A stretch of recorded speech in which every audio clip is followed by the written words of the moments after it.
Workers Act now! Fashion Workers Act now! I came from a vulnerable place as a refugee. And in a place where vulnerability and hope exists, there is a perfect breeding for exploitation. And as an actor, I'm grateful that my safety and dignity are protected on every SAG set. And I believe this should be true for all models. At 16, my agency booked me on a shoot with a photographer who had been publicly accused of sexual coercion and abuse.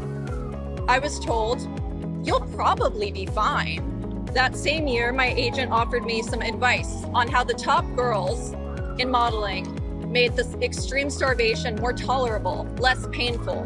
Just swallow cotton balls. Technically, they're organic.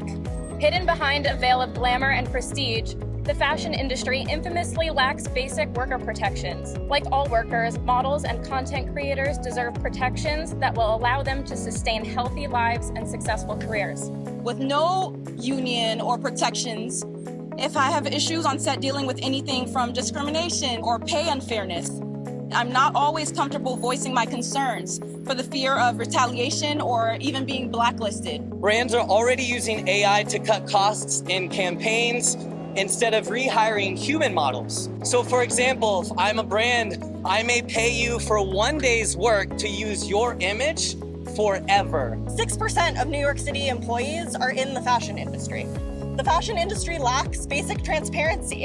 It lacks accountability and safety standards due to decades-old loopholes. No industry is above the labor law in New York. Not entertainment, not streaming, and not fashion.